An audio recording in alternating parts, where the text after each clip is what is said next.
नमस्कार, Karnal fast news पर आपका स्वागत है। आज करनाल में केंद्रीय ऊर्जा आवासन एवं शहरी मंत्री मनोहर लाल करनाल पहुंचे व उन्होंने जिला स्तरीय निगरान समिति दिशा की बैठक ली व जरूरी दिशा निर्देश दिए। इसके उपरांत उन्होंने पत्रकारों से बातचीत करते हुए क्या कहा, देखें तस्वीरें।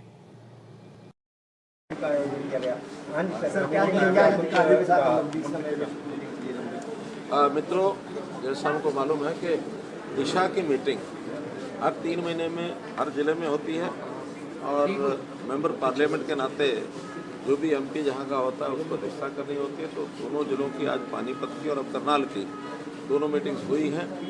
इस मीटिंग में हमारे जितने विधायक होते हैं अपने ज़िले के, जिसमें हमारे स्पीकर साहब भी हैं और सारे हमारे विधायक भी उपस्थित रहे। आज लगभग 3 घंटे ये मीटिंग चली है। 50 के आसपास मुद्दे थे। हर एक मुद्दे पर विस्तार से बात होती है। सब विभागों के अधिकारी होते हैं।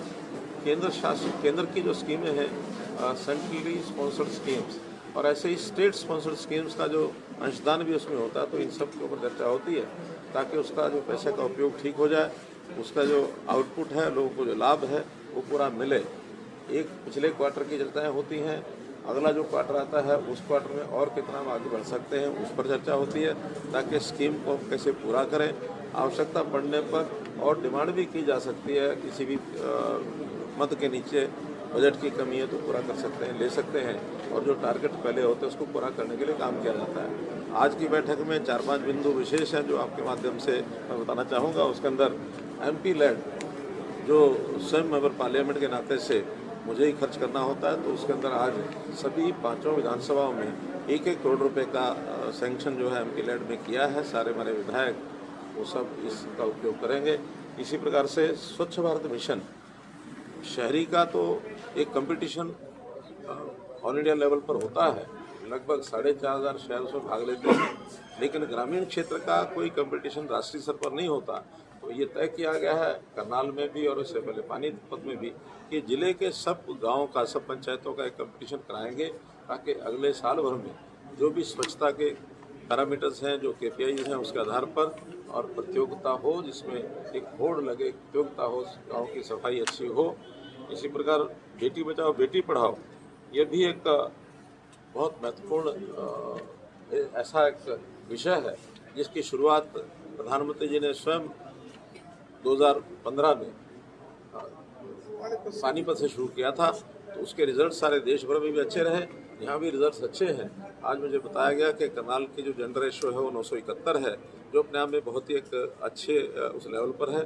तो भी इसको मेंटेन रखने के लिए और जितने भी PNDT एक्ट के अंतर्गत जो भी एक्ट की इस्तेमाल किया जाए, सख्ती की जाए, कहीं भी इस प्रकार के जो अल्ट्रासाउंड करा करके इस प्रकार के सेक्स डिटर्मिनेशन के जो काम होते हैं उसके ऊपर रोक लगाई जाए, चाहे वो हेल्थ डिपार्टमेंट है, चाहे हमारा महिला बाल विकास विभाग है। इन सब को कहा गया कि इसके ऊपर भी पूरा ध्यान रखेंगे। नीलोखेड़ी का एक गांव है वीर बड़ावला, तो उसकी जो मलकियत है उस मलकियत जो है वो स्टेट की है, लेकिन वहाँ लोग बसते हैं, उनकी प्रॉपर्टी ID भी बन चुकी हैं। आज ये निर्देश दिया कि वो भले स्टेट की है लेकिन लोगों के कब्जे में है। जैसे हमने बाकी योजनाएं बनाई है स्वामित्व की, तो उसी के अंतर्गत वो सारे प्लॉट स्टेट को एक निवेदन किया जाए, प्रदेश को लिखा जाए कि उनके नाम वो कलेक्ट्रेट ले करके और वो प्लॉट उनके नाम कर दिए जाए। तो इस प्रकार कुल जो विषय है वो सब आपके सामने है। परिवार पहचान पत्र ये भी अपने आप में एक बड़ा कार्यक्रम है जो इस प्रदेश का एक सफल कार्यक्रम चल रहा है।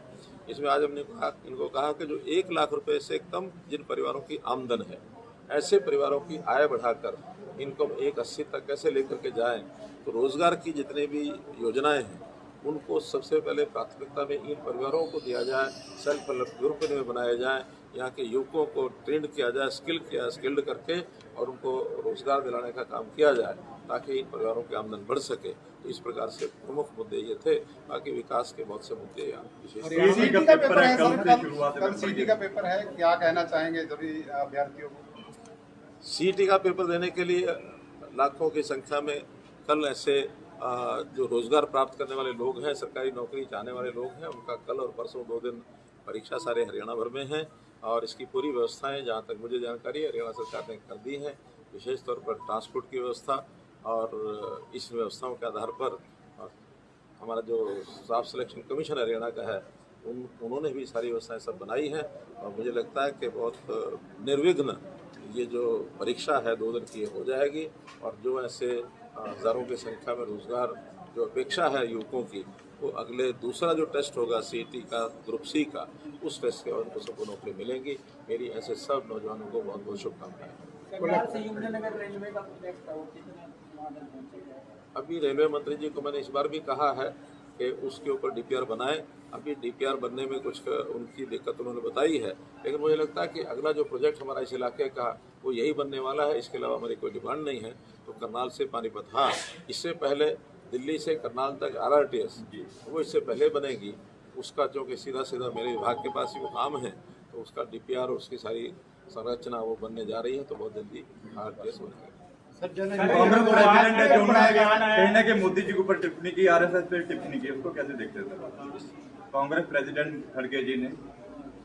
देखिए, जिन लोगों को इस देश की, समाज की, संस्थाओं की और विचारधारा की जिनको कोई ज्ञान नहीं होता है, वो ऐसे उल जलूल सब प्रश्न करते हैं और ऐसी संस्थाएं जो देशभक्ति से उत्प्रोत हैं, जो देश को एक ठीक दिशा में आगे लेकर के जा रहे हैं और हमारे कितने ही लोग उस विचारधारा से प्रभावित होकर के एक अच्छा शासन भी दे रहे हैं और उसके नाते से उनको टिप्पणी करना मैं समझता हूँ शोभा देता नहीं है।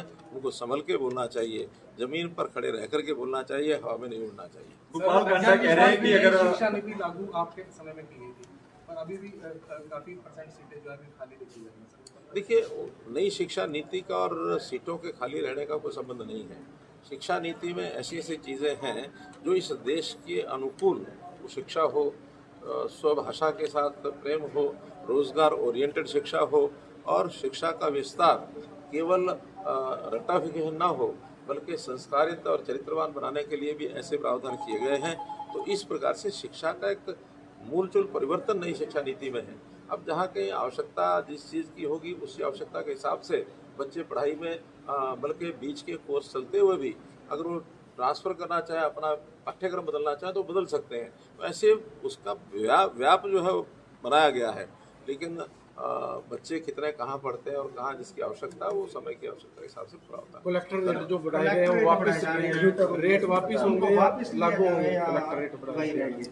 देखिए, जहाँ तक क्योंकि मैं भी 10 साल तक प्रदेश के अंदर एक मुख्य दायित्व मेरे पास जो रहा है, कलेक्टेड बढ़ाए जा रहे हैं तो वो रेट नहीं बढ़ते हैं। ये जो रेट होते हैं उस रेट को मान्यता सरकार दे, क्योंकि आज भी जो ज़मीनों के सौदे होते हैं, जो ज़मीनें बिकती हैं वो ज़्यादा रेट पर बिकती हैं। जो मार्केट का रेट है, कलेक्ट रेट, उससे कम ही रखा जाता है।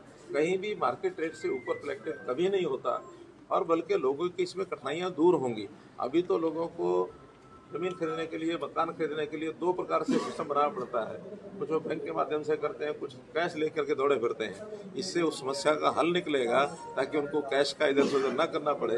जितने की चीज़ खरीदते हैं उतने का उसको रजिस्ट्री करा दी जाए। कलेक्ट्रेट ऐसा चीज़ नहीं है कि वो कुछ ज़मीनों के भाव से जुड़ा हुआ है, वो तो रजिस्ट्रेशन का जो स्टाम्प ड्यूटी के साथ जुड़ा हुआ विषय है, ताकि उतने की रजिस्ट्रेशन हो सके और इससे जनता को भी फायदा होगा, सरकारों को भी फायदा होगा और एक ट्रांसपेरेंसी आएगी। कोई रेट नहीं बढ़ाए गए हैं, केवल उस रेट को जो इस समय मार्केट में रेट है उसको मान्यता देने की ओर आगे बढ़ना है।